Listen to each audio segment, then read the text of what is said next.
Hello everyone, welcome back to Buried Files. Tonight we bring you 7 deeply disturbing true Seattle horror stories that will shatter everything you thought you knew about the Pacific Northwest's most iconic city. These are not fictional tales, but real encounters shared by people who experienced the darkness lurking beneath Seattle's rain-soaked streets and fog-covered hills.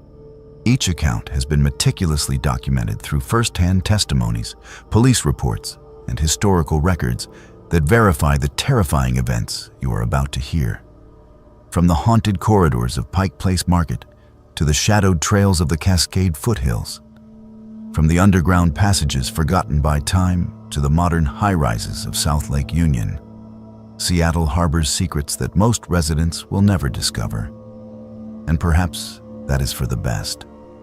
Tonight, you will hear from 7 individuals whose lives were forever changed by encounters with predators, spirits, and phenomena that defy rational explanation.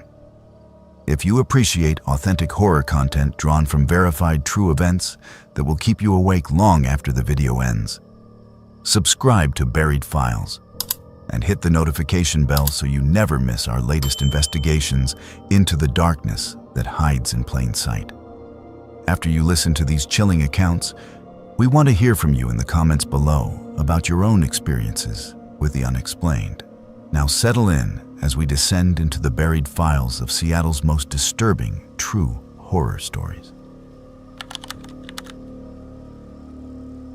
This happened when I was about 14 years old, living in Capitol Hill, just a few blocks from the old Harvard Exit Theater. My name is George, and back then I thought I knew Seattle inside and out.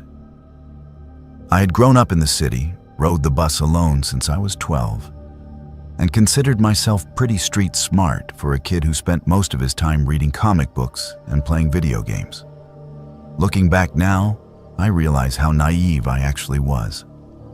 How close I came to becoming another statistic, another missing person poster taped to a telephone pole that people walk past without really seeing. It was a Thursday in early November, one of those gray Seattle afternoons where the sky hangs so low and heavy that it feels like you could reach up and touch it. The rain had been coming down steady all day. Not the violent downpour that tourists always expect, but that persistent drizzle that seeps into your bones and makes everything smell like wet concrete and coffee. School had just let out, and my friend Isabella and I had decided to walk through Pike Place Market on our way home instead of taking the bus. We did this sometimes when we wanted to avoid going straight home to empty apartments and the monotony of homework. The market was always alive, always full of people and noise and the smell of fresh flowers mixed with fish and fried food. Isabella had been my best friend since the 6th grade. She was one of those people who seemed to have a sixth sense about situations, about people. She could walk into a room and immediately tell you which person was lying, which one was hiding something, which one you should avoid. I used to tease her about it, called her psychic, but she would just shrug and say she paid attention to details that other people ignored. That afternoon, her instinct saved both of our lives.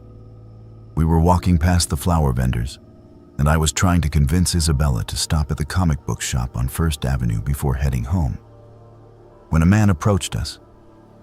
He was maybe in his late 30s or early 40s, tall and slim with dark hair going gray at the temples.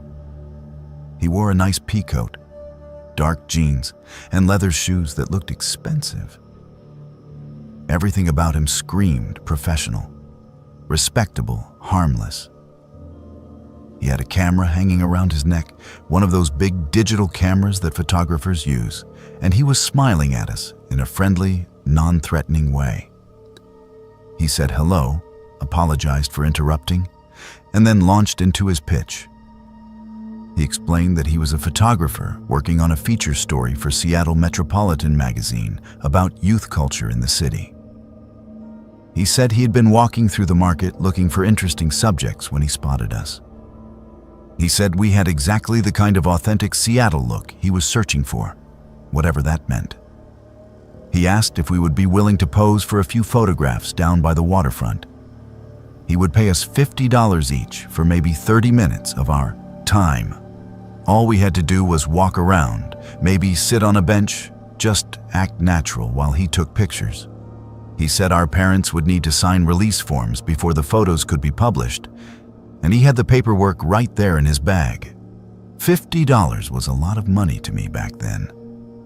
I was already thinking about what I could buy, already imagining myself telling my mom about this cool opportunity. I looked at Isabella, expecting to see excitement. But instead, her face had gone completely blank. Not scared, not angry, just empty in a way that made my stomach clench with sudden unease. The man was still talking, explaining how the shoot would work, showing us examples of his work on his camera screen. The photos looked professional, legitimately artistic shots of other teenagers around Pike Place Market and the waterfront. Everything seemed legitimate. Everything seemed safe. But Isabella was not moving, was not smiling, was just staring at this man with those dark eyes that seemed to be processing information I could not see. Then the man made his first mistake. He reached out and put his hand on my shoulder, guiding me gently toward the market exit that led down to the street level and the waterfront below. His grip was firm, friendly, paternal even. But Isabella immediately stepped between us, breaking the contact. She said thank you, but we had to get home. Our parents were expecting us. The man's smile never wavered. He said it would only take 30 minutes, that we could call our parents right now and let them know. He was already walking, already moving us away from the crowded main arcade of the market toward the quieter side passages. Isabella grabbed my arm hard enough to hurt. She said no, we had to go. We were already late. I was confused, a little annoyed even. This seemed like easy money, a cool story to tell at school. But something in Isabella's voice made me pause, made me actually look at the situation instead of just seeing what I wanted to see. The man's smile had changed. It was still there, still plastered across his face, but it no longer reached his eyes. His eyes had gone flat and cold, calculating. He was no longer asking, he was telling. He said the best light for photographs was down by the piers, under the Alaskan Way Viaduct, where the late afternoon sun created interesting shadows. He said he had already scouted the perfect location, very atmospheric, very Seattle. He was walking faster now, and we were following, caught in the momentum of his certainty, his authority. That is when Isabella did something that probably saved our lives. She stopped walking, turned to me, and said very loudly that she had just remembered we were supposed to meet her mom at the Starbucks on First Avenue 10 minutes ago. That her mom was going to be furious we were late. The lie was so specific, so believable, delivered with such conviction that even I almost believed it for a second. She grabbed my hand and started pulling me back toward the main market arcade, toward the crowds and the noise and the safety of witnesses. The man's expression finally cracked. For just a moment, I saw something beneath the friendly photographer mask. Something ugly and angry and predatory. He called after us, said we were being rude, that we had wasted his time. His voice had changed too, had lost that warm professional tone, and taken on an edge that made the hair on my neck stand up. We did not run at first. We walked quickly, purposefully, back through the market. But then we heard footsteps behind us, quick and determined, and Isabella whispered, "Run." So we ran. We ran through the market, dodging tourists and vendors, our shoes slapping on the wet tile floors. We ran down Post Alley, that narrow brick passage that runs behind the market, where the famous gum wall creates a sticky rainbow of colors, and the smell of rain mixes with the sweet rot of old chewing gum. I could hear him behind us, could hear his breathing and his footsteps echoing off the brick walls. The alley was nearly empty. Just a few people with umbrellas hurrying to wherever they needed to be, not paying attention to two kids running like their lives depended on it. Isabella pulled me into a small Italian restaurant, one of those cramped places with checkered tablecloths and old photos of Italy on the walls. We pushed through the door so hard that the bell above it clattered wildly, causing everyone inside to look up. We ran to the back of the restaurant, past confused diners, and I pressed my face against the rain-streaked window that looked out onto Post Alley. My heart was hammering so hard I could feel it in my throat, and I was breathing in short gasps that made my chest hurt. Isabella was next to me, silent and watchful, her hand still gripping mine. We saw him come around the corner. He had stopped running and was walking now, scanning the alley, looking in the windows of shops and restaurants. He walked past our window, so close I could have reached out and touched the glass. He stood there for a moment right outside, and I held my breath, terrified that he would look in, that he would see us. But he was looking ahead, searching the alley beyond. After what felt like hours but was probably only 20 minutes, he finally walked away, disappearing around a corner. A waiter approached us, asked if we were okay, if we needed help. Isabella, calm as anything, told him we were fine. We were just waiting for the rain to let up before walking home. The waiter looked skeptical, but nodded and went back to work. We stayed there for another 30 minutes, watching the alley, making sure the man was really gone before we finally left. We did not talk about it on the walk home. We did not talk about it the next day at school. It was not until almost 3 weeks later, when Isabella called me crying, that we finally acknowledged what had almost happened. She had been watching the local news with her mom and had seen a story about a man arrested near the Seattle waterfront for attempting to abduct a teenage girl. He had approached her outside Pike Place Market, claimed to be a photographer working on a magazine story, offered her money to pose for pictures down by the piers. But this girl had run immediately, had screamed, had caused enough of a scene that witnesses intervened and police were called. The news showed his photo. It was him. Same face, same peacoat, same camera. The reporter said police believed he had been using the photographer's story for months, maybe years, targeting teenagers around Pike Place Market and other tourist areas. They had found photographs in his apartment, hundreds of them, of kids around the city. They were investigating whether he was connected to several missing person cases going back over a decade. I felt sick. I felt cold and hollow and terrified in a way I had never experienced before. We had been so close. If Isabella had not insisted we leave, if she had not grabbed my hand and run, if we had followed him down to those deserted piers under the viaduct where the homeless sleep in cardboard shelters and nobody pays attention to screams that might just be seagulls, I did not want to think about what would have happened. I still do not want to think about it.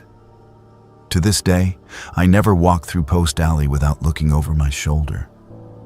I am 32 years old now, and I still feel a spike of anxiety when I see someone with a professional camera approaching strangers on the street. I still think about how easily I was fooled, how eagerly I was ready to follow a predator to a secondary location for $50 and the chance to be in a magazine. I think about Isabella's instinct, her immediate recognition that something was wrong even when everything seemed right. I think about the girl who screamed, who fought, who created a scene and got him arrested. I think about all the kids who maybe were not as lucky, who did not have an Isabella, who did not run fast enough. Seattle is a beautiful city. It is my home and I love it. But it taught me young that monsters do not always look like monsters. Sometimes they look like photographers with nice cameras and professional smiles. Sometimes they walk right up to you in the middle of a crowded market and offer you exactly what a lonely, naive kid wants to hear. And sometimes, if you are very lucky, you have a friend who sees through the disguise and pulls you back from the edge before it is too late. My family has lived in Seattle since the 1920s, and my grandmother used to tell me stories about the old Butterworth building on Pike Street. But I never believed her until I started working there. My name is Isabella, and I have always considered myself a rational person, someone who needs evidence and logic to accept something as true. I do not believe in astrology or psychics or any of that supernatural nonsense that seems so popular in Seattle these days. Or at least, I did not believe in it. What happened to me in that building changed everything I thought I knew about the world. The Butterworth building is one of those places in Seattle that most people walk past without really seeing.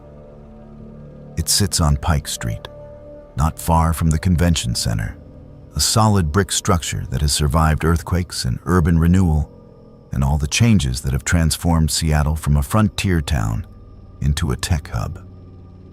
Most people who do notice it these days know it as a collection of small businesses, vintage shops, and creative studios. But my grandmother remembered what it was before. She remembered when it was Butterworth and Sons, the most prominent mortuary and funeral home in Seattle, a place where the dead were prepared for their final journey. She used to tell me stories when I was a child, stories about that building that would make my skin crawl. She said that during the Spanish flu epidemic of 1918, the mortuary was overwhelmed with bodies. So many people died so quickly that Butterworth and Sons could barely keep up with the demand. The basement was converted into a temporary morgue, and bodies were stacked in the embalming rooms like cordwood, waiting their turn.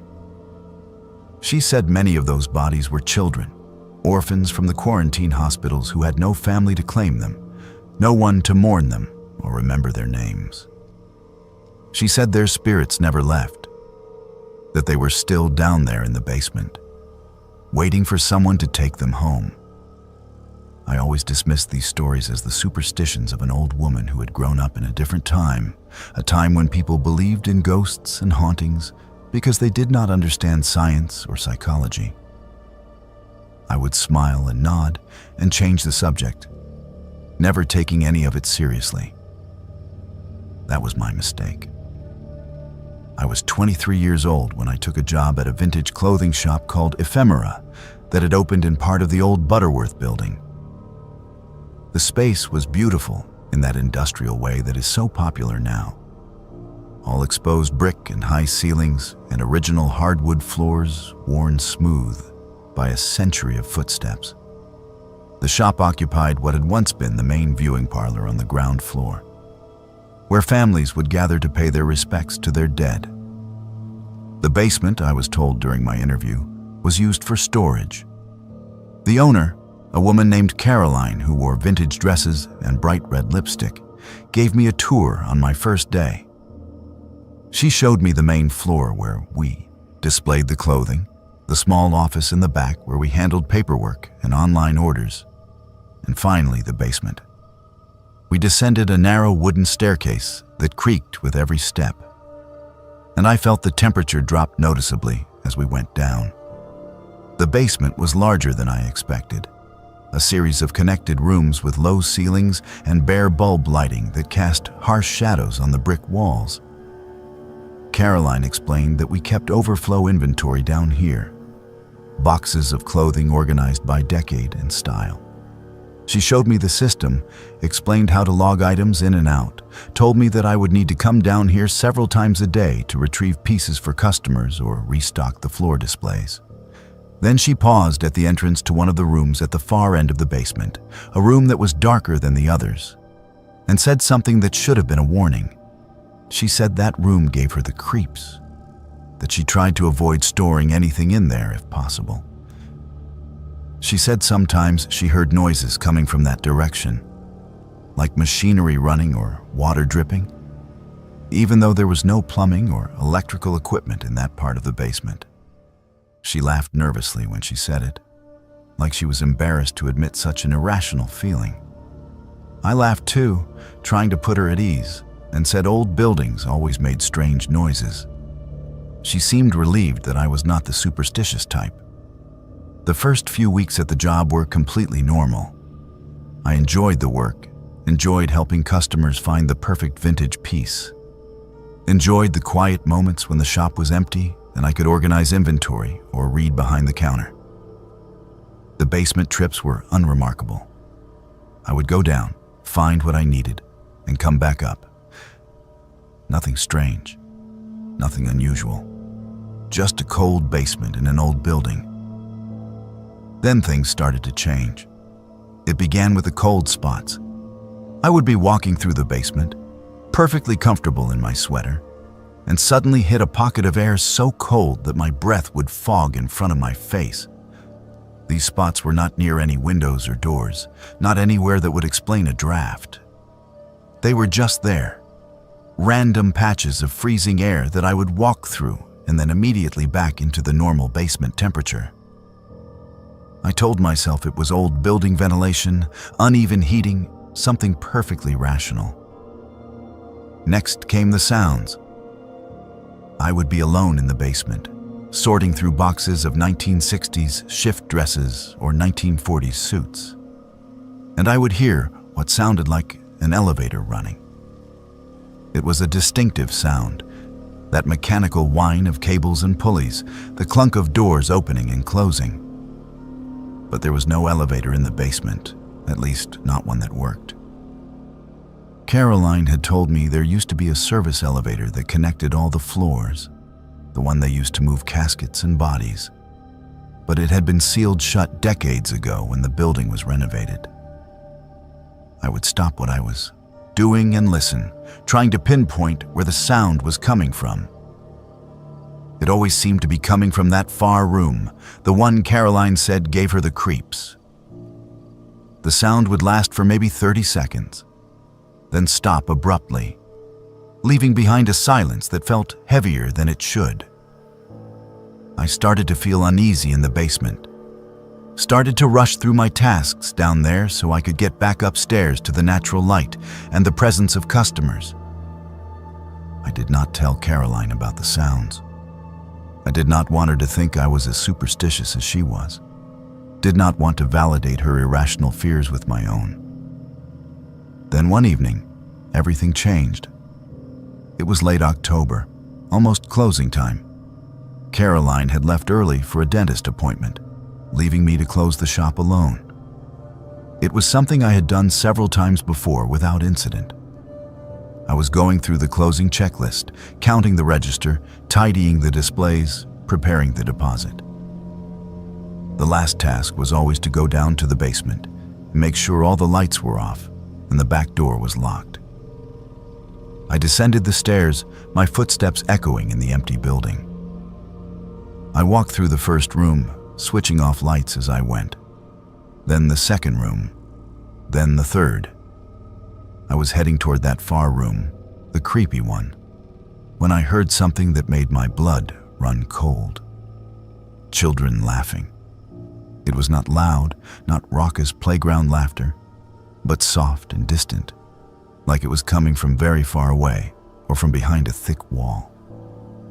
It had an odd quality to it, echoey and slightly distorted, like an old recording played through damaged speakers. I stopped walking and listened, my heart starting to pound in my chest. The laughter continued for a few seconds, then faded away. I told myself I had imagined it, that it was just sounds from the street above filtering down through the old building in strange ways. But my hands were shaking as I continued toward the back of the basement. That is when I noticed that the door to the far room was open. I was absolutely certain I had not opened it, and Caroline never stored anything in there. The door should have been closed. I approached slowly, every instinct screaming at me to turn around and leave, to go back upstairs and forget about checking that room. but I could not leave without making sure everything was secure. It was my responsibility. I reached the doorway and looked inside. The room was empty except for a few broken wooden chairs stacked in one corner. The single bare bulb that hung from the ceiling was on, casting everything in harsh white light that created deep shadows. I stepped inside to turn off the light, and that is when the smell hit me. Formaldehyde. That sharp, chemical smell that makes your eyes water and your throat close up. It was so strong it made me gag, made me put my hand over my nose and mouth. There was no reason for that smell to be there. The building had not been a mortuary in over 40 years. Nothing in our vintage clothing inventory would smell like that. I backed toward the door, my eyes watering, desperate to get out of that room and back to fresh air. That is when I heard footsteps on the stairs behind me. Small footsteps, like a child's, descending the wooden stairs. I froze, listening to the rhythmic creak, creak, creak of someone coming down. But I was supposed to be alone in the building. I had locked the front door myself. No one could have come in. The footsteps reached the bottom of the stairs and stopped. I stood perfectly still, afraid to move, afraid to breathe. Then I heard them again, closer now, coming through the first room of the basement toward where I stood. I wanted to run, wanted to scream, but I could not seem to make my body obey. I just stood there, frozen, as those small footsteps came closer and closer. Then I saw him. He was standing in the doorway of the far room, a small figure barely 4 feet tall. He looked like he was maybe 7 or 8 years old, wearing clothes from another era, old-fashioned clothes like you would see in photographs from the 1910s. Short pants, a button-up shirt, suspenders. His face was pale, so pale it almost seemed to glow in the harsh basement light. His eyes were dark and sunken, and they were staring right at me. We looked at each other for what could have been seconds or hours. Time seemed to have stopped, seemed to have lost all meaning in that cold basement with the smell of formaldehyde and the sound of my heart hammering in my ears. Then the boy spoke. His voice was quiet, barely a whisper, but I heard it clearly. He said, "I want to go home." That broke the spell. I screamed and ran.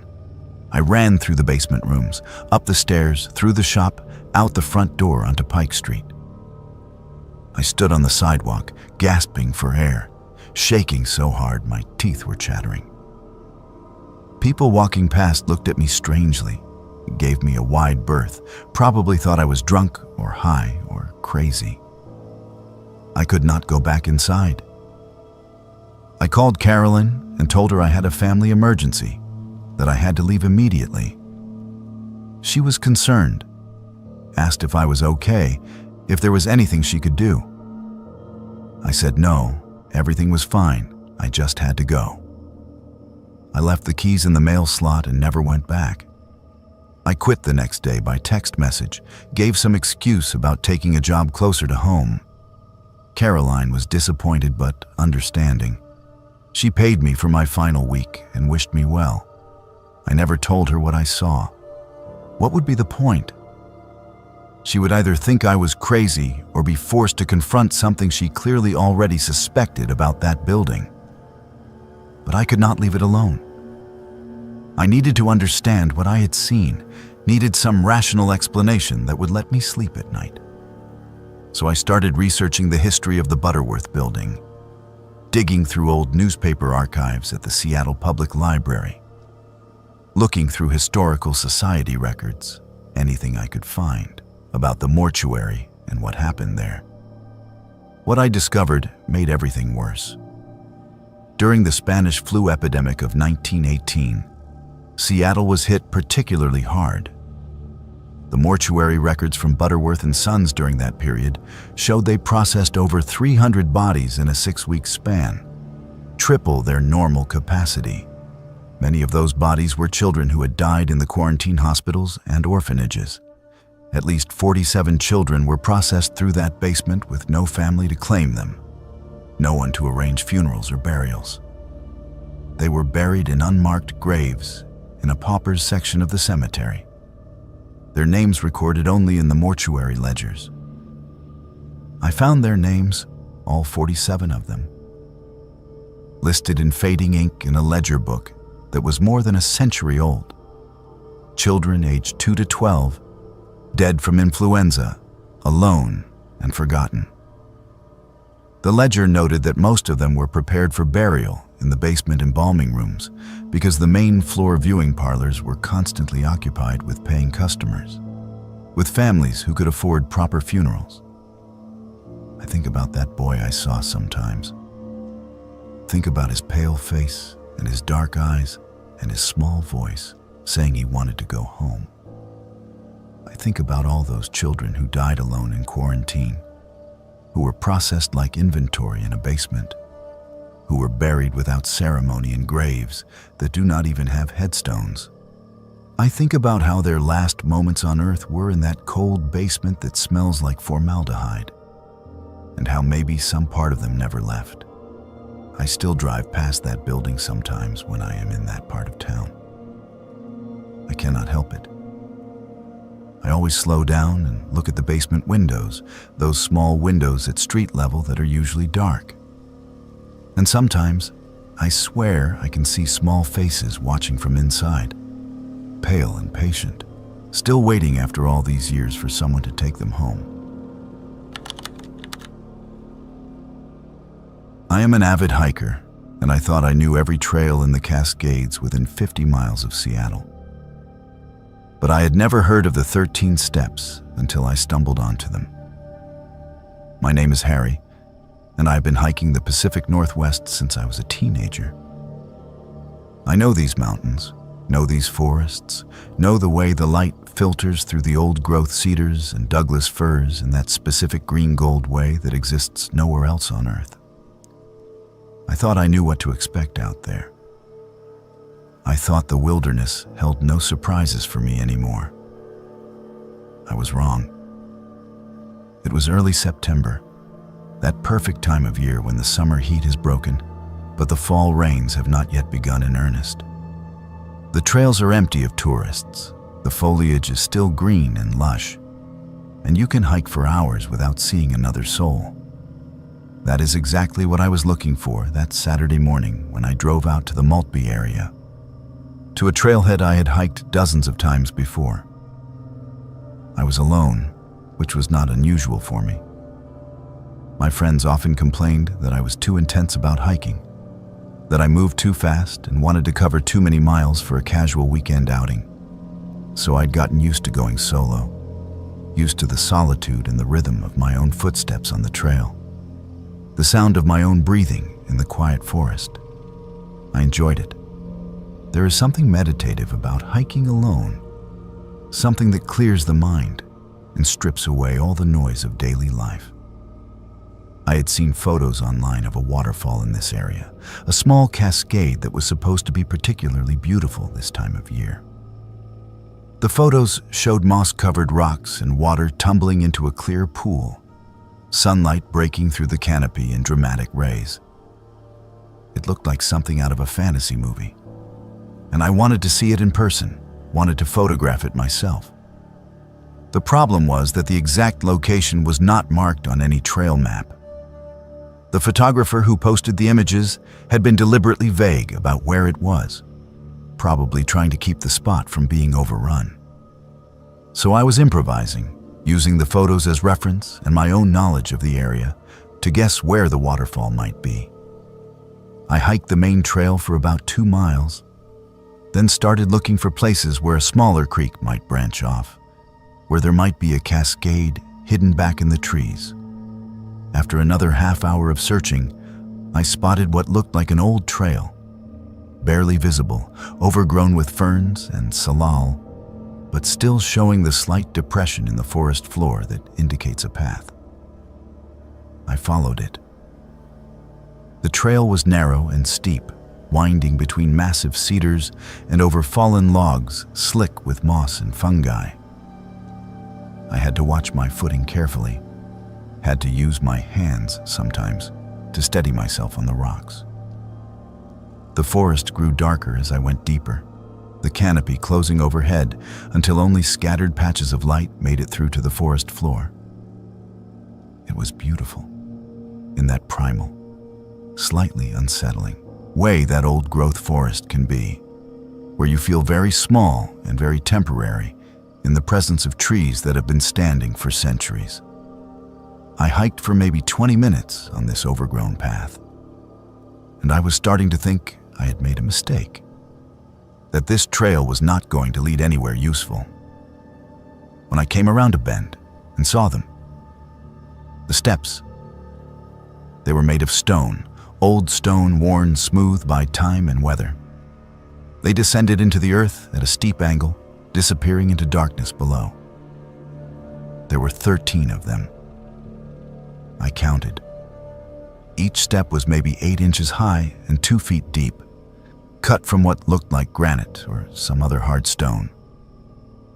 They led down to an iron door set into the hillside, a door that looked like it belonged to a root cellar or some kind of old storage facility. The door was rusted and weathered, but still solid.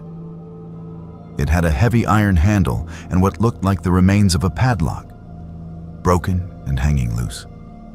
There was no sign indicating what this was, no historical marker or explanation, just steps leading down to a door in the middle of nowhere, miles from any road or building. I stood there for a long moment, trying to figure out what I was looking at. Was this some kind of old mine entrance? A forgotten bunker from World War II? The Cascades are full of abandoned infrastructure from logging operations and early settlements, places that nature has been slowly reclaiming for decades. This could be anything. Curiosity got the better of caution. I descended the steps, counting as I went. 1, 2, 3, 4, 5, 6, 7, 8, 9, 10, 11, 12, 13. The air grew noticeably colder as I descended, and I could smell earth and stone and something else. Something organic and slightly rotten like mushrooms or decay. At the bottom, I reached out and touched the iron door. It was warm, not hot, but distinctly warm to the touch, which made no sense given the cold air surrounding it. I tried the handle. It was locked or stuck or both. The door would not budge. I put my ear against the metal and listened. At first, I heard nothing, just the faint sound of wind in the trees above me. But then, very faintly, I heard something else. Voices. Multiple voices speaking in unison, a rhythmic chanting or singing that was too muffled for me to make out words. It sounded like it was coming from far away, from deep underground. Every rational part of my brain was telling me this was just acoustics, just sound traveling in strange ways through the earth and the old door. Maybe there were hikers somewhere nearby, and their voices were carrying through some underground passage or rock formation. But it did not sound like casual conversation. It sounded deliberate, ritualistic, like a prayer or an incantation. I stepped back from the door, suddenly very aware of how alone I was, how far from the main trail, how no one knew exactly where I had gone. If something happened to me out here, if I got hurt or lost, it could be days before anyone found me. The thought sent a spike of anxiety through my chest. I turned to climb back up the steps, ready to leave this strange place behind and return to the familiar comfort of the marked trail. I put my foot on the first step and started counting as I climbed. 1, 2, 3, 4, 5, 6, 7, 8, 9, 10, 11, 12, 13, 14. 14. I stopped climbing and counted again. 14 steps. But there had been 13 when I came down. I was sure of it. I had counted carefully. 13 steps down to the door. That is why I had noticed them in the first place, why they had stuck in my mind. But now, there were 14 steps leading back up to the forest floor. I looked back down at the door. It was still there, still closed, still radiating that inexplicable warmth. The chanting had stopped. Everything was silent except for my own harsh breathing and the distant sound of wind in the trees. I counted the steps again, touching each one as I went. 14. Definitely 14. That is when I heard the sound behind me from the direction of the door. The scrape of metal on metal, like a handle being turned, like a door being opened. I did not look back. I just ran. I scrambled up those 14 steps as fast as I could, using my hands, my feet slipping on the smooth stone. I could hear footsteps behind me now, heavy footsteps climbing from the door, someone or something following me up from that dark place below the earth. I reached the top of the steps and kept running, crashing through the ferns and salal, not caring about the noise I was making, not caring about the branches that whipped across my face and arms. I ran until my lungs burned and my legs felt like rubber, until I broke out of the overgrown trail back onto the main hiking path. Only then did I stop and look back, gasping for breath, my heart hammering so hard I could feel it in my throat. There was nothing behind me, just trees and ferns and filtered sunlight. No footsteps, no pursuer, just the quiet forest. I stood there for a long time, trying to calm down, trying to convince myself that I had panicked over nothing, that I had let my imagination run away with me in a moment of disorientation. But I could not shake the feeling that something had been following me. That if I had looked back at that door, I would have seen something I was not meant to see. I made my way back to the trailhead, back to my car. I did not try to find the waterfall. I just wanted to be out of those woods, wanted to be around other people, wanted to be somewhere that made sense. But I could not leave it alone.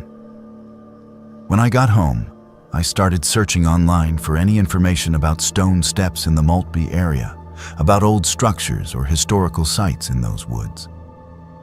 I found nothing. Then I started searching for urban legends, for strange stories about the Cascades near Seattle. That is when I found a forum post from 3 years ago. Someone else had found the steps. They described them exactly as I had seen them, 13 stone steps leading down to an iron door. But this person had tried to open the door and claimed to have gotten it partially open before fear drove them away.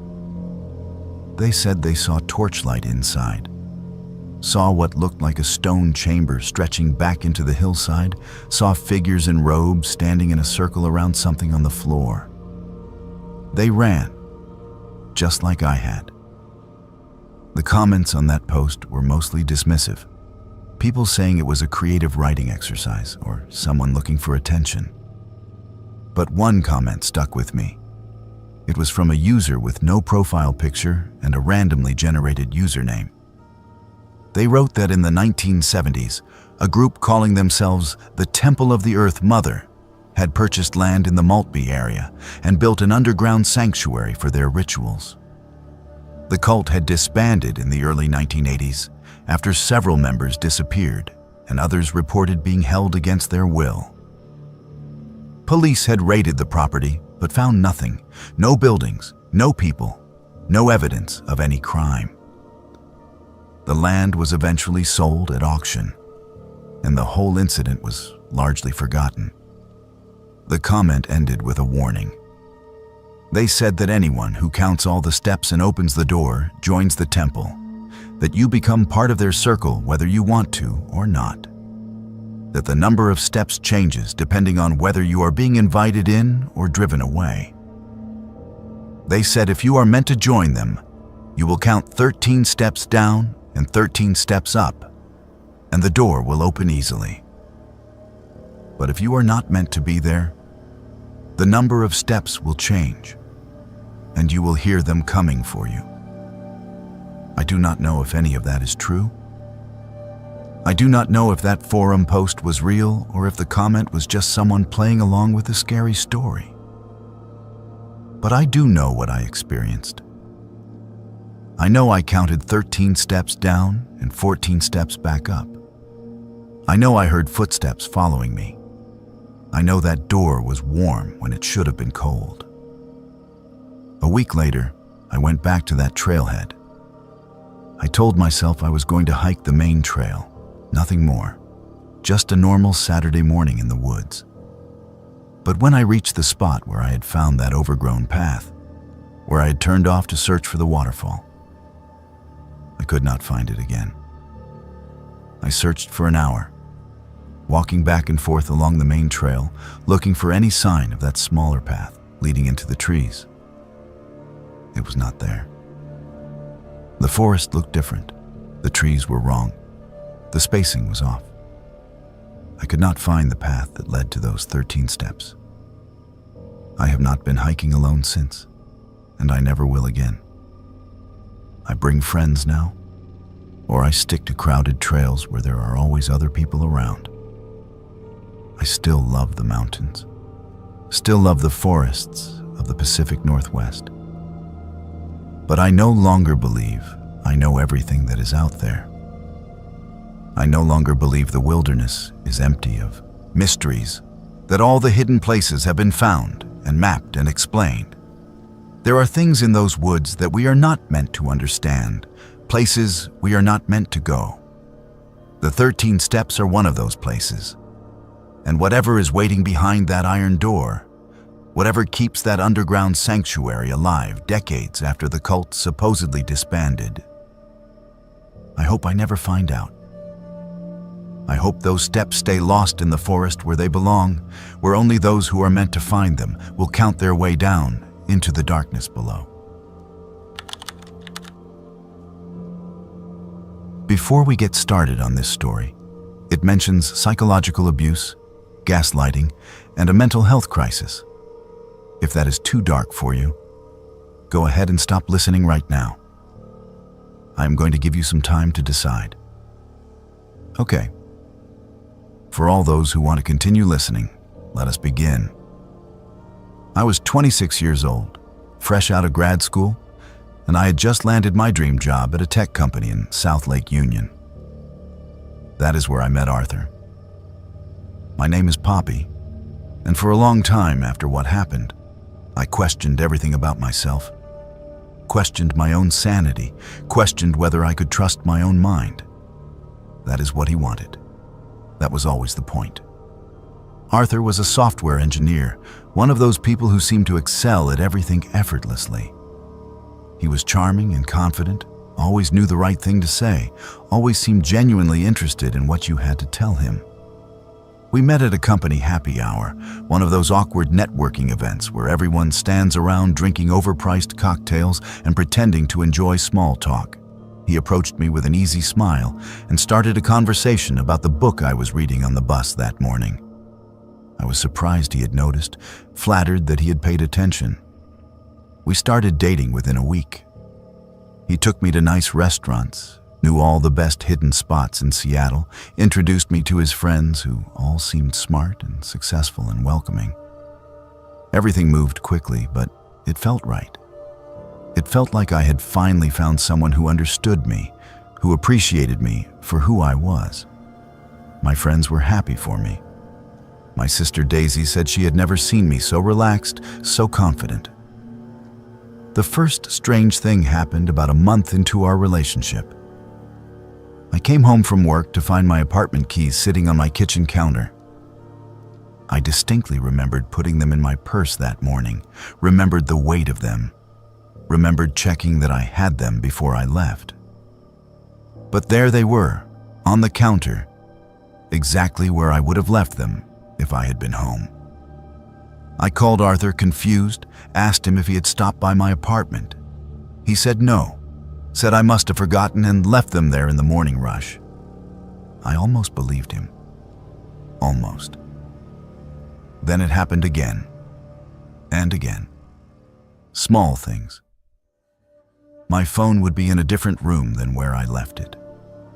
The coffee mug I was certain I had washed would be dirty in the sink.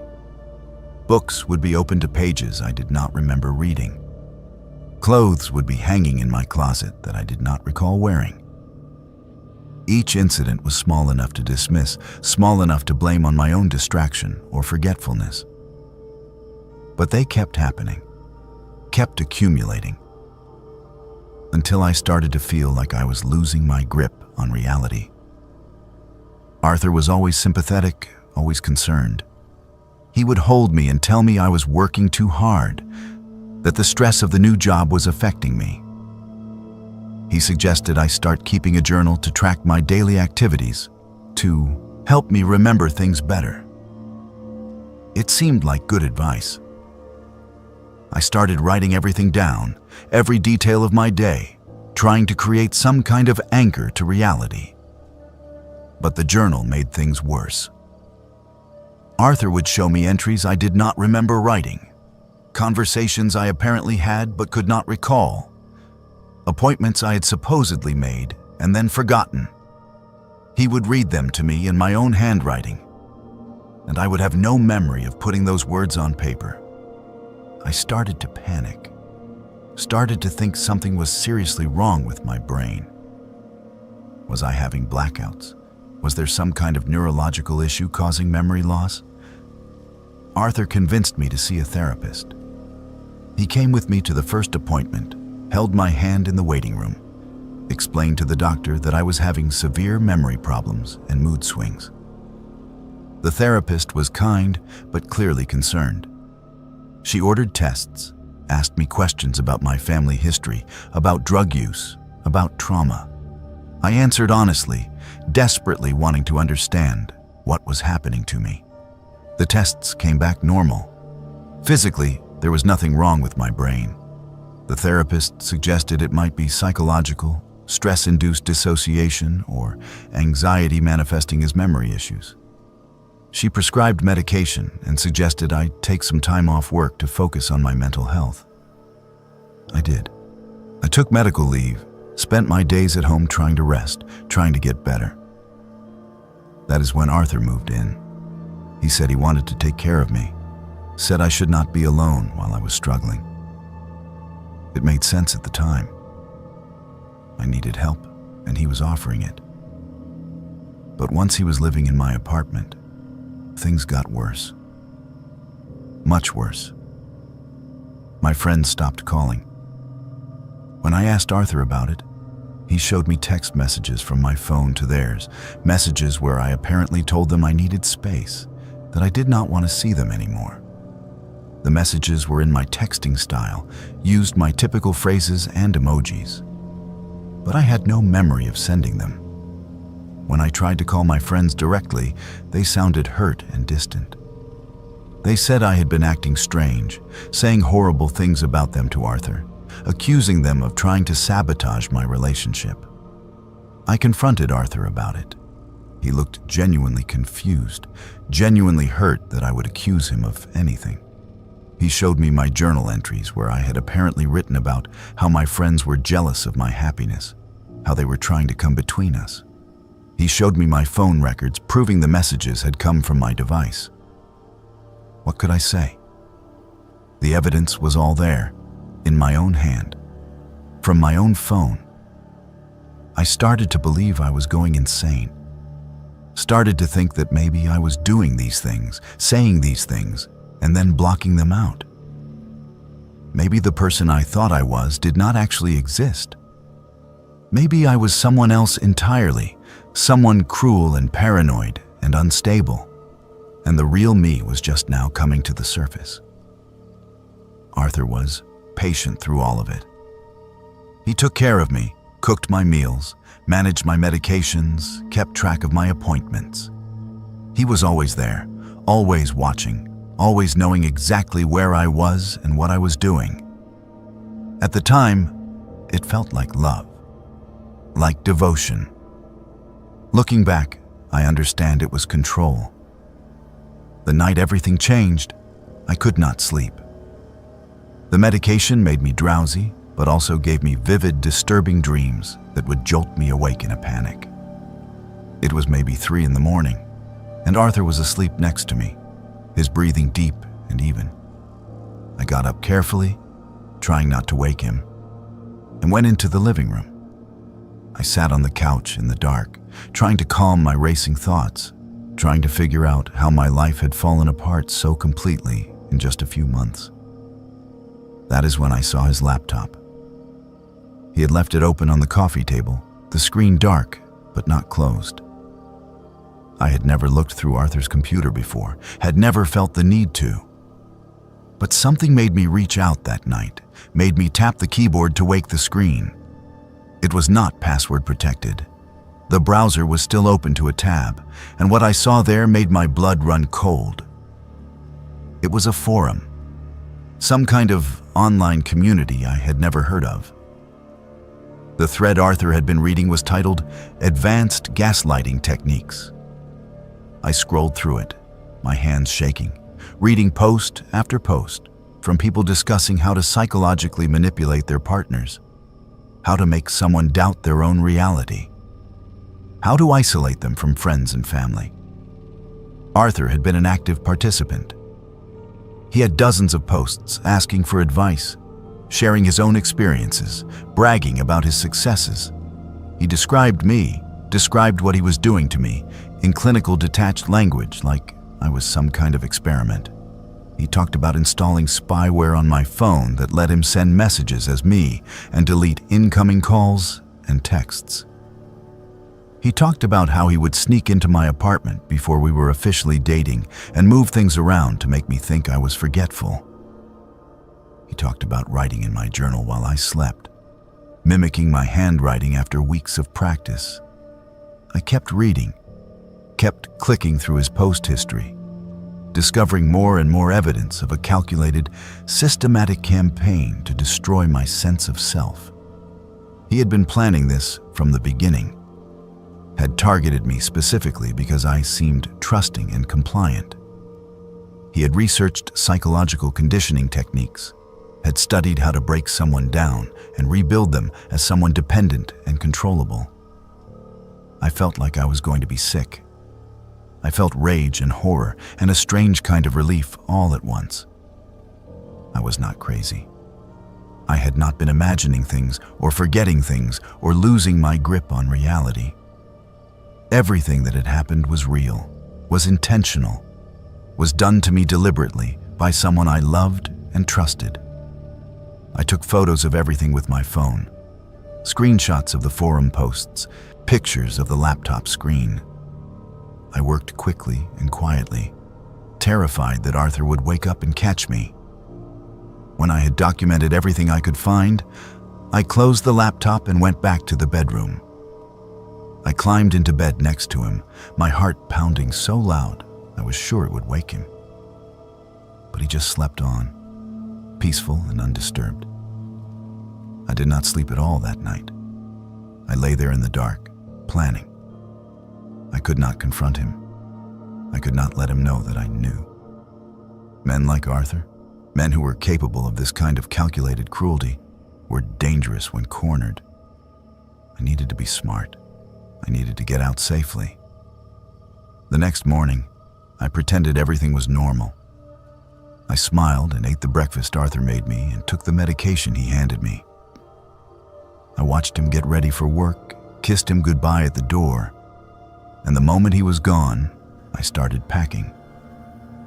I took only what I could carry, only what was essential. I called my sister Daisy from a payphone in a grocery store parking lot because I did not trust my own cell phone anymore. I told her everything, sent her the screenshots, begged her to let me stay with her in Tacoma. She came to get me within 2 hours. We drove away from my apartment, away from Seattle, away from Arthur and the life he had constructed for me. I filed a police report that same day. I got a restraining order with the evidence I had gathered. The police told me what Arthur had done was not technically illegal in all aspects, that psychological abuse was difficult to prosecute. But the spyware and unauthorized access to my phone and computer could potentially result in charges. So this is part 2. Arthur violated the restraining order within a week. He showed up at Daisy's workplace, claiming he was worried about me, that I had stopped taking my medication and was having a mental health crisis. Daisy called the police and he was arrested. But he only received probation, a slap on the wrist for what he had done to me. That is when the real harassment started. He created fake social media profiles and sent messages to my friends and family claiming I was dangerous and unstable. He sent letters to my employer with detailed accounts of my supposed mental health issues, trying to get me fired. He filed false police reports claiming I was harassing him, violating the restraining order, stalking him. It was his final attempt to make me seem crazy, to destroy my credibility. My mental health, which had been improving since I left, started to deteriorate again. The constant harassment, the knowledge that he was still out there trying to destroy my life, was too much. I stopped eating, stopped sleeping, stopped being able to function. One night I took all the medication I had left, all the pills the therapist had prescribed when I thought I was losing my mind. I wanted it to stop. I wanted everything to stop. Daisy found me. She saved my life. I spent 2 weeks in a psychiatric facility, and then months in intensive therapy, learning to rebuild my sense of self, learning to trust my own perceptions again. It was the hardest thing I have ever done. 3 years later, I learned that Arthur had done this before. 2 other women came forward with similar stories after he was finally arrested for violating a different restraining order. They had experienced the same systematic gaslighting, the same isolation from friends and family, the same destruction of their mental health. I testified in court, helped put him away for 2 years on stalking and harassment charges. It was not enough, but it was something. I am doing better now. I have learned to trust myself again, learned to recognize the signs of manipulation and control. But I still check every corner of every room I enter, still verify everything twice, still keep detailed records of my daily activities, just in case I need to prove to myself that my memories are real. I will probably do that for the rest of my life. My best friend Millie and I were 21, and we had tickets to see a show at the Moore Theater downtown, something we had been looking forward to for months. My name is Daisy, and that night taught me that sometimes the most dangerous predators are not hiding in dark alleys or empty parking lots. Sometimes they walk right up to you in a crowd, wearing a costume that makes you trust them, makes you follow them willingly into danger. The Moore Theater is one of those beautiful old Seattle venues that makes you feel like you have stepped back in time. It opened in 1907, and everything about it feels historic and grand, from the ornate ceiling to the red velvet seats. Millie and I loved going to shows there because it felt special, felt like an event rather than just another concert. That night we were seeing an indie band we both loved, and we had been talking about it for weeks, planning our outfits, deciding where we would get dinner beforehand. The show was incredible. The band played for almost 2 hours, and the crowd was energetic and happy, everyone singing along and dancing. Millie and I were right in the middle of it all, losing ourselves in the music and the moment. It was one of those perfect nights where everything feels right, where you feel young and alive and exactly where you are supposed to be. When the show ended, we got swept up in the crowd, pushing toward the exits. The Moore holds about 1,500 people, and it seemed like all of them were trying to leave at the same time. Millie and I were holding hands, trying to stay together. But somewhere in the crush of bodies moving down the stairs and through the narrow doorways, we got separated. One moment she was right beside me, and the next moment there were 3 or 4 people between us. And then I could not see her at all. I tried to push against the flow of the crowd, tried to get back to where I had last seen her, but it was impossible. People were tired and ready to go home, and no one wanted to stop moving. I got carried along with them out onto 2nd Avenue, where the crowd dispersed into smaller groups heading toward bus stops and parking garages and late-night restaurants. I stood on the sidewalk looking around frantically, trying to spot Millie in the sea of faces. We had a rule for situations like this. If we got separated, we would both go to the main entrance of the venue and wait there. It was simple and effective, and we had used it before at other crowded events. So I started walking back toward the Moor's main entrance, scanning the crowd for Millie's bright blue jacket and dark curly hair. That is when the man approached me. He was wearing what looked like a security vest, one of those black vests with reflective stripes that event staff wear. He had a radio clipped to his belt and an official-looking name badge hanging from a lanyard around his neck. He looked legitimate, looked like someone who worked at the theater. He said, "Excuse me," and I turned to look at him. He asked if I was looking for someone, said he had seen a young woman who matched my friend's description heading toward the backstage alley looking sick. He said she had asked him for help, asked where the bathroom was, and he had pointed her toward the stage door entrance where there were staff restrooms. He said she had looked really unwell, like she might pass out. My first instinct was worry. Millie had been complaining earlier in the day about feeling a little queasy, and the crowd and the heat inside the venue could definitely have made her feel worse. It made sense that she would look for a bathroom, made sense that she would ask security for help. The man seemed genuinely concerned, seemed like he was just trying to help reunite us. He said he could take me to her, that the backstage area was restricted, but he could escort me through since it was a medical situation. He gestured toward an alley that ran alongside the theater, a narrow passage that I knew connected 2nd Avenue to the loading dock area behind the building. I had walked past that alley dozens of times, but had never gone down it. I started to follow him, but something made me hesitate. I cannot explain what it was exactly. Maybe it was the way he kept trying to position himself between me and the street, or the way his hand kept reaching out like he wanted to take my arm. Or maybe it was just some instinct that told me something was wrong. Whatever it was, I stopped walking. I said I would just call my friend instead. Pulled out my phone to dial Millie's number. The man's expression changed for just a second. Just a flicker of something that was not concern or helpfulness. It was frustration, maybe anger.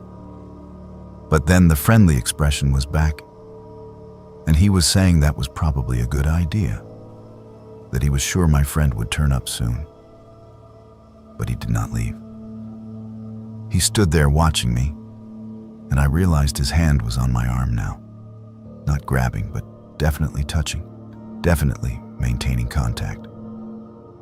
He said again that he could take me to her, that it would only take a minute, that my friend was probably worried about where I was. I pulled my arm away and said, "No, thank you." Said I was going to wait at the main entrance like we had planned. I started walking back toward the crowd of people still lingering outside the theater's main doors. The man followed me for a few steps, saying something about how I was being silly, how my friend needed help, how I should just come with him. I turned around and looked at him, really looked at him. The security vest looked wrong somehow. Too new and too clean compared to the worn vests I had seen the actual Moore staff wearing during the show. The name badge was blank, just a generic clip-on badge with no name or photo. The radio on his belt was not even turned on. I could see the power light was off. I said loudly, clearly, that I did not need his help and to please leave me alone. Several people in the crowd turned to look at us, and the man's face went hard and ugly for a moment. Then he turned and walked quickly back toward that alley, disappearing into the shadows between buildings. I was shaking as I made my way back to the main entrance. I found Millie there within 2 minutes, exactly where she was supposed to be, safe and healthy and confused about why I looked so scared. I told her what had happened, described the man and what he had said. Her face went pale. She pulled out her phone and showed me a news article from 3 weeks earlier. There had been an attempted abduction near the Moore Theater. A woman in her 20s had been approached by a man in a fake security vest who claimed her friend was sick backstage. Unlike me, she had followed him into the alley. He had tried to force her into a van that was waiting at the loading dock, but she had fought and screamed and managed to break away. The article included a description of the suspect. It matched the man who had just approached me. We found actual Moore Theater security staff and reported what had happened. They immediately radioed police and took a detailed description from me. They said there had been 2 other similar incidents in the past month, all using the same tactic. A man wearing a fake security vest, claiming someone's friend or family member was sick or hurt backstage, trying to lure young women into isolated areas around the theater. The police arrived and took my statement. They asked me to look at some photos, and I identified the man from a lineup of images. They said they had been looking for him for weeks, that he had been targeting women leaving concerts and events at several downtown venues. They had surveillance footage from other locations, but had not been able to identify him or catch him in the act. My description and the fact that he had tried again at the Moore gave them fresh leads to pursue. I found out 2 weeks later that they had arrested him. He was attempting the same scheme outside a different concert venue. But this time, undercover officers were watching. They caught him trying to lead a woman toward a parking garage, caught him with zip ties and duct tape in his pockets. The police said I was lucky, that if I had followed him into that alley, if I had not stopped and questioned what was happening, the outcome could have been very different.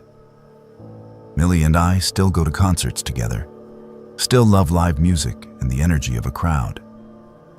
But we do not go to downtown Seattle venues anymore. We stick to smaller neighborhood theaters, places where we can park close and walk directly from the car to the entrance and back again. We keep our phones charged and our keys in our hands. We never let ourselves get separated in a crowd, and if we do, we immediately text rather than going to look for each other. I think about that night often. Think about how easily I almost followed that man. He looked legitimate, sounded legitimate, played perfectly on my worry for my friend. If I had been a little more drunk, a little more distracted, a little less suspicious by nature, I would have walked right into that alley with him. I would have become another statistic, another cautionary tale, another reason for young women to be afraid. The thing that haunts me most is how many times I had seen that man before and never noticed him. When the police showed me the surveillance footage from other venues, I recognized him. He had been at other shows Millie and I had attended, other nights when we had been in those crowds, other moments when he could have approached us. He had been watching, waiting, choosing his targets carefully. I never go to downtown Seattle shows anymore without keeping my phone fully charged and my keys between my fingers. I trust my instincts now. Trust that feeling when something seems wrong, even if I cannot articulate why. And I never, ever follow someone who claims to be security without verifying it first, without seeing their real credentials, without making sure other people know where I am going. Those few seconds of hesitation, that small voice that told me to stop and think, probably saved my life that night. I listen to that voice now. I always will. I took a job as a night security guard at an office building in Pioneer Square to help pay for college. The building dated back to the 1890s, and I was told it survived the Great Seattle Fire. My name is Jacob, and what happened to me during those night shifts changed everything I thought I understood about reality, about history, about the thin membrane that separates our world from whatever existed before us. Pioneer Square is the oldest neighborhood in Seattle, and the buildings there carry weight, carry history in a way that newer parts of the city do not. Walking those streets feels different, especially at night when the bars close and the tourists leave, and you are alone with the brick and stone and shadows. The building where I worked was 6 stories tall, red brick with high arched windows, the kind of solid construction they do not do anymore. It housed various offices, tech startups and law firms and consulting companies, all empty after 6 in the evening. My shift ran from midnight to 8 in the morning, Sunday through Thursday. The pay was decent for essentially doing nothing, and the work was easy. I would arrive at midnight, check in with the evening guard, who was always happy to leave, and then spend the next 8 hours doing rounds through the building, monitoring the security cameras, and trying to stay awake. I brought textbooks and studied between rounds, drank too much coffee, listened to podcasts to pass the time. The building had 6 floors above ground. The security office was in the lobby, a small room with monitors showing feeds from cameras throughout the building. My routine was simple. Every 2 hours, I would do a complete sweep of the building, taking the elevator to the 6th floor and then walking down the stairs, checking each floor as I descended. I would make sure all the doors were locked, all the lights in the stairwells were working, everything was as it should be. Then I would return to the security office and wait for the next round. I had been working there for about 3 weeks when it happened. It was a Tuesday night, or technically Wednesday morning, around 2 in the morning. The building was dead quiet in that way that old buildings get at night. Not silent, but filled with small sounds. The settling of old wood, the hum of HVAC systems, the occasional creak that makes you look up from whatever you are doing. I finished my 2 o'clock round without incident and returned to the security office. I was tired, fighting to keep my eyes open despite the coffee. I decided to do another round at 3 instead of 4, hoping the movement would wake me up. So at 3 in the morning, I left the security office and walked to the elevator bay. There were 2 elevators in the building, old ones that had been modernized over the years, but still retained their original brass fixtures and wood paneling. I pressed the call button and waited. The elevator on the right arrived first. The doors sliding open with that characteristic ding. I stepped inside and pressed the button for the 6th floor. The elevator started to move, but instead of ascending, it descended. I watched the floor indicator above the doors, watched the number 1 light up, then a moment later go dark. The elevator was going down. There was no basement level in this building, at least not one I had access to or knew about. The building plans I'd been shown during my training only showed 6 floors above ground and the lobby level. But the elevator kept descending for several seconds before it finally stopped with a gentle bump. The doors opened. I stood there staring at what I was seeing, my brain struggling to process it. This was not a basement I recognized. The walls were old brick, not the painted concrete you would expect in a modern basement. The lighting came from gas lamps mounted on the walls, actual gas lamps with flickering flames, casting orange light and deep shadows. The air that drifted into the elevator smelled of earth and stone and something organic, like old wood or coal smoke. I could see a hallway stretching ahead, the brick walls on either side, the gas lamps spaced every 10 feet or so, creating pools of light. The floor was packed dirt, not concrete or tile. This was not right. This was not possible. I had never heard of this level, had never seen it on any building diagram. had never been told about it during my training. Every instinct told me to press the button for the lobby, to close those doors, get back to familiar territory. But curiosity, that terrible human curiosity that overrides common sense, made me step forward. I stepped out of the elevator into that impossible hallway. The temperature was noticeably cooler than the building above, maybe 50 degrees. Cold enough that I could see my breath in small clouds. The gas lamps hissed softly, their flames dancing and creating moving shadows on the brick walls. I turned and looked back at the elevator. It looked wrong here. Too modern, too clean, like a piece of the 21st century that had been dropped into the 19th. I started walking down the hallway, my footsteps making soft sounds on the packed earth floor. The hallway curved slightly to the right, and I could see doorways along the left side, dark openings leading to rooms I could not quite see into. As I walked, I started to hear sounds. Voices.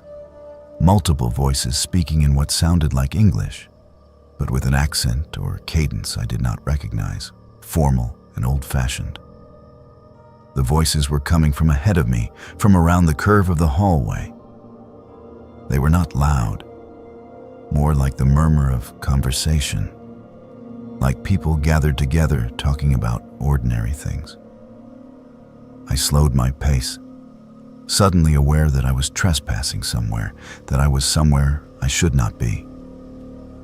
I reached the curve in the hallway and peered around the corner. What I saw made my heart stop. There were people. Maybe a dozen of them, men and women, dressed in clothing from another era.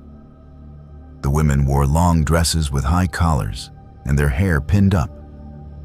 The men wore suits with vests and pocket watches, some with handlebar mustaches and bowler hats.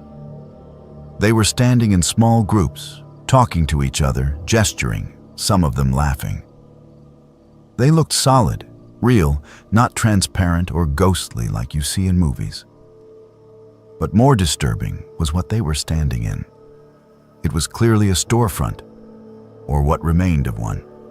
I could see a wooden counter, shelves with goods arranged on them, a large window that showed not the darkness outside, but daylight. Bright afternoon sun illuminating a street scene that was definitely not modern Seattle. The buildings across the street were wooden, and I could see horses, actual horses pulling wagons. I must have made a sound, a gasp, or a sharp intake of breath, because several of the people turned to look in my direction. Not at me exactly, more like they heard something but could not quite locate the source. Their faces were normal, human, but there was something about their eyes that was wrong. They were too dark, too shadowed, like looking into empty sockets. One of them, a man in a brown suit, started walking toward where I stood. He was looking right at me now, his head tilted slightly like he was trying to bring me into focus. His mouth moved, and I heard him speak, though his voice sounded like it was coming from very far away or through water. He said, "Who are you? You should not be here." That broke the paralysis that had frozen me in place. I turned and ran. I ran back down that brick hallway, my footsteps echoing off the walls, the gas lamps flickering as I passed. Behind me, I could hear more voices, could hear footsteps, multiple people following me. I did not look back. I just ran for that elevator, praying it would still be there, praying the doors would not have closed. The elevator was there, doors still open, still lit with modern fluorescent light that looked impossibly bright compared to the gas lamps. I threw myself inside and frantically pressed the button for the lobby, pressed it over and over, while looking down that hallway at the shadows that were moving closer, at the figures that were coming around the curve. The elevator doors finally closed. The elevator began to ascend. I watched the floor indicator, watched it light up with L for lobby, and felt a relief so intense it made my legs weak. The doors opened onto the familiar lobby, the modern tile floors and recessed lighting, and the door to the security office. I stumbled out and went straight to the office. I sat down in the desk chair, my heart pounding, my hands shaking so badly I could barely hold my phone. I pulled up the security camera feeds, cycled through every camera in the building. Everything looked normal, every floor empty and quiet, no people in period clothing, no brick hallways with gas lamps. Just a normal office building in the middle of the night. I called my supervisor, told him I had a family emergency and had to leave immediately. He was annoyed but said he would send someone to cover the rest of my shift. I walked out of that building at 3:30 in the morning and never went back. I quit by email the next day, forfeited my last paycheck rather than return to collect it. But I could not stop thinking about what I had seen. I spent the next week researching, trying to find some explanation that would let me sleep at night. That is when I learned about the Seattle Underground. After the Great Seattle Fire of 1889, the city rebuilt one story higher than the original street level to solve flooding problems from the tidal flats. The old first floors of buildings became basements, and the old streets became underground passages. Eventually, most of these were sealed off and forgotten. But they are still there, buried beneath modern Seattle. An entire ghost city of old storefronts and sidewalks preserved in the dark. The building where I worked had been built in 1892, 3 years after the fire. It would have been built on top of the ruins of whatever was there before. The official building records show no basement level, no connection to the Seattle Underground. But what if there was a connection that was never documented, never sealed off properly? What if that elevator shaft extended down into those forgotten passages? That still does not explain the people I saw, the solid-looking figures in period clothing who turned to look at me, who spoke to me. That does not explain the gas lamps that were lit, the store that looked fully stocked and operational, the window that showed a street scene from more than a century ago. I have no explanation for that. I have no rational way to process what I experienced. I have no explanation for what I saw that night, and I do not want one. Some doors should stay closed. Some levels should stay buried. Whatever exists in that space between the modern city and the old one, whatever keeps those gas lamps burning and those storefronts operating decades after they should have been abandoned and forgotten, I hope I never encounter it again. And I hope that elevator never takes anyone else down to that impossible basement where the past refuses to stay dead. I am a 24-year-old woman, and I lived alone in a small apartment in the University District right near Greek Row. So I was used to noise and people around at all hours. My name is Millie, and what I am about to tell you sounds impossible. Sounds like something from a movie or a ghost story told around a campfire. But it happened. Every word of it is true. And the woman who saved my life has been dead for over 70 years. The apartment was on the second floor of a converted house, one of those old Seattle homes from the early 1900s that had been divided into separate units to maximize rental income. It was not fancy. Just a bedroom, a tiny bathroom, a kitchen barely big enough to turn around in, and a living room with windows that looked out onto the street. But it was mine, the first place I had ever lived completely alone, and I loved it despite its quirks and flaws. From the first week I moved in, I noticed strange things, small things. The bedroom door would swing open on its own even when I was certain I had closed it. The lights in the bathroom would flicker for no reason. I would smell lavender perfume, sweet and old-fashioned, even though I did not own any perfume and certainly not lavender. My landlord, an older woman who lived on the first floor, just smiled when I mentioned these things. She said the house had character, that old houses did strange things. I did not push it. Then one night, about 3 weeks after I moved in, I woke up around 2 in the morning to find my bedroom door standing wide open. I was certain I had closed it before going to bed. I always closed it, always locked it, even though I lived alone.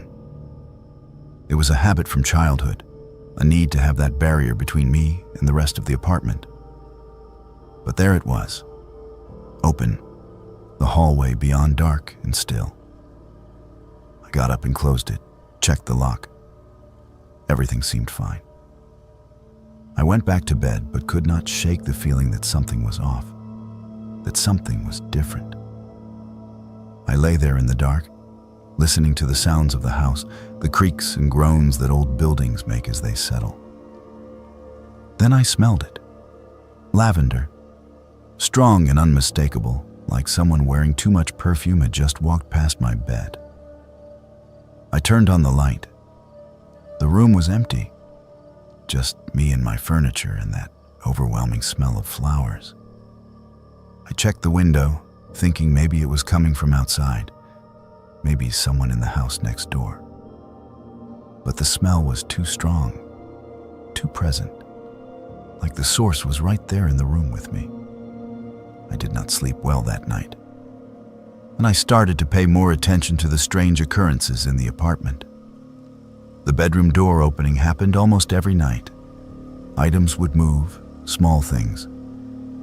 A book I left on the coffee table would be on the kitchen counter. My keys would be by the door when I was certain I had left them in my purse. The lavender smell came and went, sometimes faint, sometimes so strong it made my eyes water. I decided to do some research. I went to the University of Washington Library and searched through old Seattle City directories and newspaper archives, trying to find information about the house, about who had lived there before it was converted into apartments. It took me almost a week of searching, but I finally found something. In 1952, a woman named Rosie Sutton had been murdered in that house. She was 28 years old, lived alone on the second floor, worked as a secretary downtown. Her ex-boyfriend had broken in one night, angry that she had ended their relationship, angry that she had moved on. He stabbed her in her bedroom. She died before the ambulance arrived. He was caught, tried, and sent to prison, where he died 15 years later. The article included a photo of Rosie. She was pretty, with dark hair styled in the fashion of the early 50s, wearing a dress with a modest collar and a pearl necklace. She looked kind, looked like someone you would want to be friends with. The article mentioned that neighbors remembered her love of gardening, particularly lavender, which she grew in pots on her windowsill. I sat in the library staring at that old newspaper photograph and felt a chill run down my spine. The lavender smell, the protective feeling I sometimes got in the apartment, like someone was watching over me. The door that opened on its own. It all made a horrible kind of sense. I should have been terrified. I should have moved out immediately, found a different apartment, gotten away from a place where a woman had been murdered in the same bedroom where I slept every night. But I did not feel afraid. The presence in the apartment, whatever it was, did not feel malevolent or threatening. It felt protective, watchful, like Rosie was still there, still looking out for the young woman living alone in her old home. I started talking to her. I know how that sounds. But late at night, when I smelled the lavender or saw the bedroom door open, I would say hello, would thank her for keeping me company. Sometimes I would tell her about my day, about classes at the university or problems with friends. I never got a response, never saw anything or heard a voice. But the apartment felt warmer somehow, felt less lonely. Then one night, about 4 months after I moved in, everything changed. I had gone to bed early, around 11, exhausted from a long day of classes and work. I fell asleep quickly and slept deeply until something woke me. I did not know what at first. I just opened my eyes and found myself completely alert, my heart pounding with adrenaline, even though I had no idea why. Then I heard it. A sound from the living room. A footstep. Then another. Someone was in my apartment. I froze in bed, barely breathing, listening. More footsteps, slow and deliberate. Someone moving through my living room toward the bedroom. My phone was in the living room, charging on the kitchen counter. I had no way to call for help. The bedroom door was closed, and I could see the handle starting to turn. That is when my bedroom door slammed shut. Not just closed, but slammed with such force that the whole wall shook. Then I heard the lock engage, that distinctive click of the deadbolt sliding into place. But I was in bed. I was 10 feet away from the door. There was no one else in the room. The door handle rattled violently, someone on the other side trying to force it open. Then a man's voice, low and angry, cursing. He was trying to get into my bedroom, and the only thing stopping him was a door that had locked itself. I heard a woman's voice then, clear and strong, shouting from somewhere in the apartment. "Get out! Leave her alone!" It was not my voice. It was not anyone I knew. It was a voice from another time, commanding and fierce. There was a crash, the sound of something heavy hitting the floor, then more cursing from the man. I heard him stumble, heard his footsteps running toward the apartment entrance, heard the front door bang open, and then footsteps pounding down the stairs. Then silence. I stayed in bed, shaking, too terrified to move. I waited for what felt like hours, but was probably only 20 minutes. Then my bedroom door unlocked. I heard the deadbolt slide back. The door swung open slowly, revealing the dark hallway beyond. The apartment was empty. The front door was standing wide open, cold air rushing in from outside. I grabbed my phone from where it had mysteriously appeared on my nightstand, even though I knew it should have been in the living room, and called 911. The police arrived within minutes.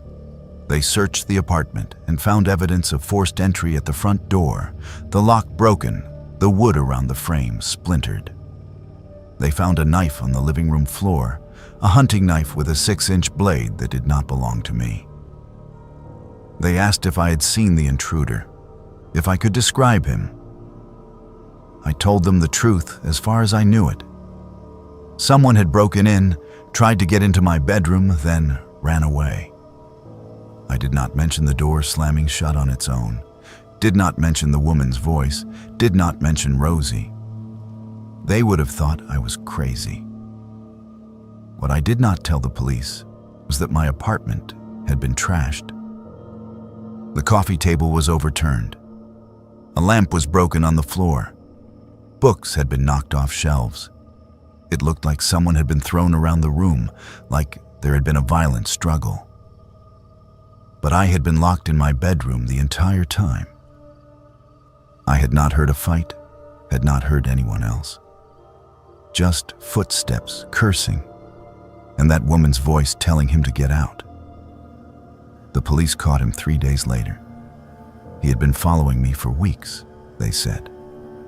Watching my routine, learning my schedule, waiting for the right opportunity.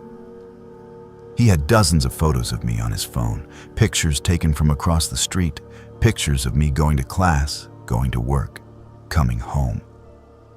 The police found evidence that he had been planning this for a long time, that he had chosen his moment carefully. When they arrested him, he kept talking about the woman. He said a woman in an old-fashioned dress, hair styled like it was the 1950s, had attacked him in my apartment. He said she threw a lamp at him, pushed him, screamed at him to leave. He said her eyes were wrong, too dark, like empty holes. He said she was not real, could not be real, but she had touched him, had hurt him. The police thought he was on drugs or making up a story. But I knew better. I pulled up the old newspaper photo of Rosie Sutton and showed it to the police officer taking my statement. I asked if this looked like the woman the intruder described. The officer looked at the photo, then at me, clearly confused about why I was showing him a newspaper clipping from 1952. He confirmed it matched the description the intruder had given, then asked how I knew. I said she used to live in my apartment, that she died there protecting herself from a man who broke in. The officer did not know what to say to that. I still live in that apartment. I know that seems strange. Seems like I should have moved out after what happened. But I feel safer here than I would anywhere else. I know Rosie is still here, still watching over me, still protecting the young woman who lives in the home that should have been hers for so many more years. Every night before bed, I say thank you to Rosie. I thank her for saving my life, for being there when I needed her most, for not letting what happened to her happen to me. Sometimes the lavender smell gets stronger, and I know she hears me. Sometimes I wake up to find my bedroom door standing open, and I know she has been checking on me, making sure I am safe. The man who broke into my apartment is in prison now, will be for a long time. The police said I was lucky, said if I had not locked my bedroom door, he would have gotten to me, that things would have ended very differently. I did not tell them I did not lock that door. I did not tell them about the voice that shouted at him to leave, about the lamp that flew across the room, about the woman in the old-fashioned dress that only he could see. I know she is still watching over me. I know that as long as I live in this apartment, I am not alone. And I know that whatever exists beyond death, whatever keeps Rosie Sutton tethered to this place where she died protecting herself, she has chosen to extend that protection to me. I am grateful for it. I am grateful for her. And I hope that somehow, in whatever way she can understand, she knows that her death was not meaningless, that she is still saving lives, still fighting back against the kind of man who took hers. Every night before I go to sleep, I make sure to say it out loud. Thank you, Rosie. Thank you for being here. Thank you for keeping me safe. And every night, the smell of lavender grows a little stronger, and I know she is still there, still watching, still waiting to protect the next woman who needs her. I know she is still watching over me.